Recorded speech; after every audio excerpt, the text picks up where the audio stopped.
Shalom, shalom. First and foremost, I want to give all the praises, glory, and honor to Yahweh, Bahasham, Yahweh Shai, Bahasham, Rachakwadash. Double honors to the apostles and elders of Great Millstone. Salutations, much love and respect to you, Akim, out there pushing this word out in truth and sincerity. This is your brother Chai and Apash coming at you with another lesson. And this lesson is going to be entitled, D'Angelo did not take heed to the personal warning that the Heavenly Father sent him. And I'm not even speaking about the warning that we gave on the highways and the byways as the prophets, although he most likely received that message as well. But I'm speaking about an actual dream that the Heavenly Father sent D'Angelo that was warning him of where this music industry could lead him and how it could destroy him. And, you know, he gave him that vision and he received it. And I'm going to play that in a second. But first, I'm going to read Job 33 in verse 14, because obviously, if you didn't know, D'Angelo just recently passed away, I believe yesterday, if I'm not mistaken. And this is Job 33 and 14. It says, "For the Most High speaketh once, yea, twice, yet man perceiveth it not. In a dream, in a vision of the night, when deep sleep falleth upon men, in slumberings upon the bed." Okay, so the Heavenly Father speaks in spiritual ways, you know, through dreams and different signs, different numbers, different messaging, right? He'll have random people come up to you and say certain things that you need to hear. And if you're spiritual, then you can catch the message. Okay, and I'm going to show you the message that D'Angelo, which is a great soul musician, which his music was classified as neo soul. You know, he had some great albums.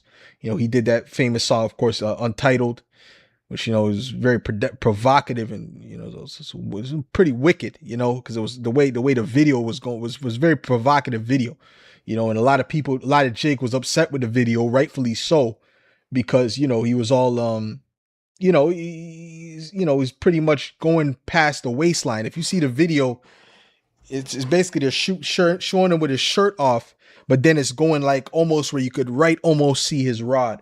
It was a very, very bizarre shoot. And you know, they told him to do that. Okay. And what I'm gonna do is I'm going to play this part right here, okay, without any further ado. And started to wane. But like most kids, he didn't have his priorities all the way together. When he was a teenager, he had his first run-in with the law. He said, "I got knocked off course for a minute. I got into a fight with a cop. Sitting in jail, I felt like I had come to the crossroads. I felt like God was talking to me." From that point, he knew he needed to focus on music. But something weird was going on with Michael. He kept having these dreams about Marvin Gaye.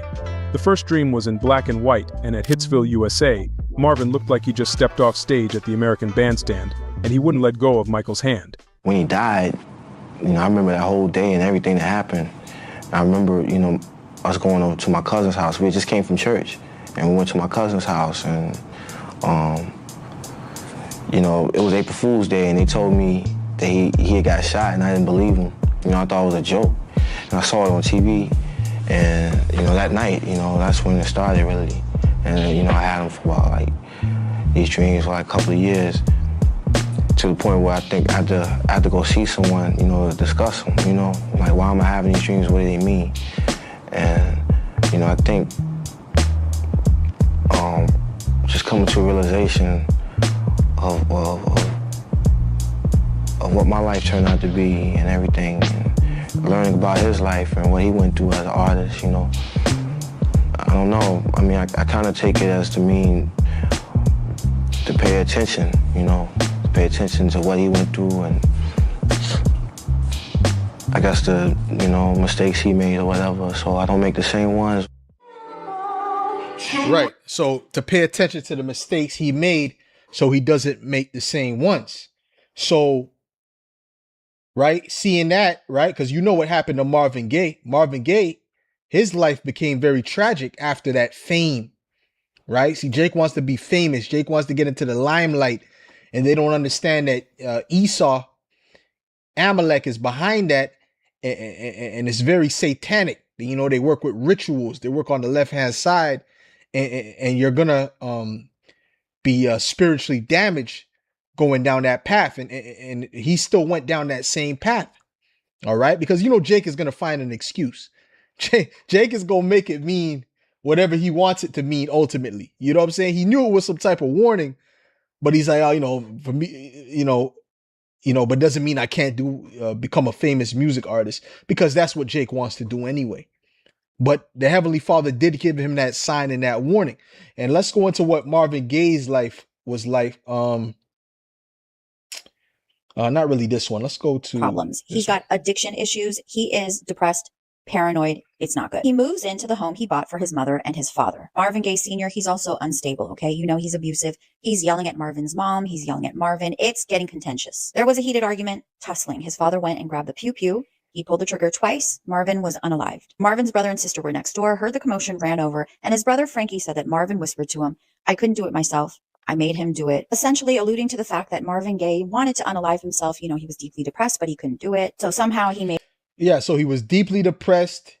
He was addicted, right, to drugs and all different kinds of things, you know, alcohol and whatnot. And why? You know, his brothers and his sisters, you know, were not going through the same things he was going through, because they didn't go through the same path that he went to. Right, that path of fame and fortune and all that on this side is comes with a lot of demons. Okay, especially if you're trying to get to a certain level. Okay, you know, you think you could get to that Taylor Swift, Kendrick Lamar level without doing the rituals and compromising your soul? It's not gonna happen.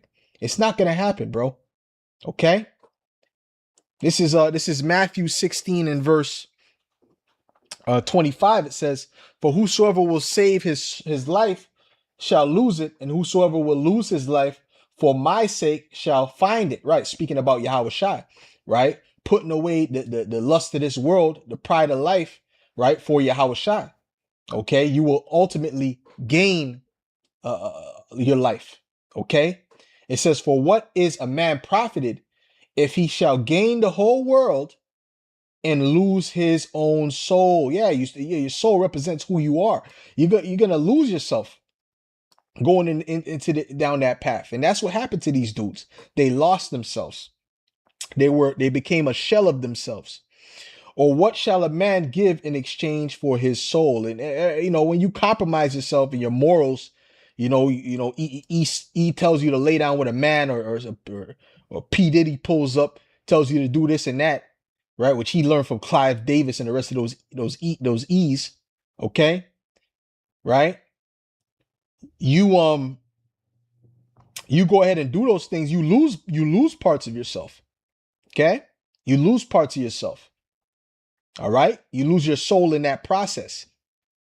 All right. Matter of fact, let's look up this word soul in the Greek real quick. Psyche.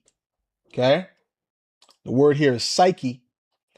And it says soul, life, mind. You start losing your mind. Okay, your heart, right? Breath of life, the vital force which animates the body and shows itself breathing. Life, right? Soul, the seed of feelings, desires, affections, aversions, right? Who you are. Okay, all right. All right, the human soul, in so far as it is constituted that by the right use of the aids offered it by the Most High, it can attain its highest end and secure eternal blessedness, so on and so forth. The soul as an essence which differs from the body and is not dissolved by death. Right, so you know that's who you are. Okay, ultimately, your psyche, right, your mind, your you know, your spirit, who you are, right? You start to lose it. Okay, when you go into this this path, you know, of fame and fortune, and that's what happened to these guys. What happens to Jake when they get up in there? And that's why they always got to wear them sunglasses. All right, because to hide their eyes. You know, as they say, the eyes are the windows to the soul. You know, yeah, Jake is not proud of the life they lived. And even I just seen one where they were asking D'Angelo, are you happy? And he's like, I don't know what you mean by that. What do you mean? Depends when you're asking. Are you happy now? He's like, no, I'm not happy. And no, it wasn't D'Angelo, excuse me. They asked Marvin Gaye. No, not even Marvin Gaye. It was actually Luther Vandross, right? And he said, no, I'm not happy. So why are all these artists all depressed and unfulfilled, but they got all that money? Because money is not the answer. All right. Money is not the answer. Okay. This is Sirach 10 and 9. It says, why is earth and ashes proud? There is not a more wicked thing than a covetous man. Right. And who's the top covetous man? Esau, Edom. And that's exactly who you Jakes are following after when you behave this way. For such an one setteth his own soul to sale. He's really ready to sell his soul, because while he liveth, he casteth away his bowels. He's ready to give up whatever to get that fame and that fortune and that money, because he's coveting after what he sees these other artists have. What do you think the purpose of MTV Cribs was? The purpose of MTV Cribs is so that you people can covet the lifestyles of the rich and famous. Right? Esau's whole society, all it does is push covetousness, right? The social media, the Instagram, you're painting this fake life for yourself, you know, and portraying yourself a particular way. And what does that lead to? It ultimately, it leads to covetousness. Okay. So now, I gotta outdo this person. I gotta outdo that person, instead of being content with what you have. That's why the scriptures say a godliness with contentment is great gain. Right? Because if you're not content, you're not a content person, you'll never be rich. You'll never have enough. So you'll always be in a state of poverty. Okay?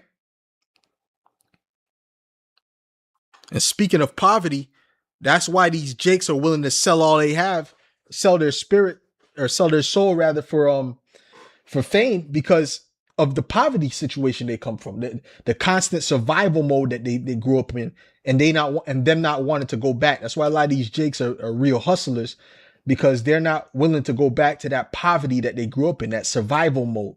You dig? This is Sirach 30 and 16. It says, there is no riches above a sound body. What about health? Their health is all messed up. Okay? And no joy above the joy of the heart. Yeah. And you got to be naturally happy. You don't need these synthetic dopamine hits, you know, these distractions to make you happy. You know, you just got to be happy within yourself. Matter of fact, I should start up Salakia. I'll start up at 14. It says, better is the poor being sound and strong of constitution than a rich man that is afflicted in his body. Health and good estate of body are above all gold, and a strong body above infinite health. You know, that's why we try to tap into that health. And of course, we're at a disadvantage because of all this cortisol that's in us, being in this truth. These different situations we deal with, and, you know, having to be in this wicked world, it constantly builds cortisol, which leads to a lot of diseases. Okay, it says you know, so it's telling you that a strong body and health is infinite wealth in itself. You know, there is no riches, and a lot of brothers ain't never even been healthy. I'm telling you, since you've been like 6 years old, you really don't even know what it's like to be healthy. You know, when I changed my diet a particular way and the pain came out of my feet, I realized that shit. I always had pain in my feet. I didn't even know what it's like to have no pain in my feet, you know? Because I had flat feet and whatnot, and, you know, different things, but ultimately, yeah, man. Hey, man, it's important to be healthy, man. It says, there is no riches above a sound body, and no joy above the joy of the heart. Death is better than a bitter life or continual sickness, right? And these dudes, they get up there, they have all those riches, but their life is still bitter because of those thoughts that they have. The what do you call that? Your guilty conscience, right? Feeling hopeless because you got all that money, but you still don't feel fulfilled, right? You know? And you also start to see how dark this world really is. Okay? It says, delicates poured upon a mouth shut up are as messes of meat set upon a grave. What good doth the offering unto an idol? For neither can it eat nor smell. So is he that persecuted. So is he that is persecuted of the Lord. Right. Hey, and that's another thing. The Lord was pissed with D'Angelo for not taking heed. Okay, so he got him. Okay, he gave him that sign. He told him, "Listen, man, look at what happened to Marvin Gaye. That's not the way to go." All right, but he didn't take heed, and it was all set up in the spirit. You know, he did make some fire music. This is Sirach 25:13. Give me any plague but the plague of the heart, and any wickedness but the wickedness of a woman, right? Any plague but the plague of the heart. And these dudes they're plagued in the heart. All right. And you don't want to be plagued in the heart. These people that are not in the truth, they're plagued in the heart. They got demons on them. And that's a bad state to be in. So anyways, I just want to say that real quick. Lord willing, this is edifying to the elect, and I'll say shalom.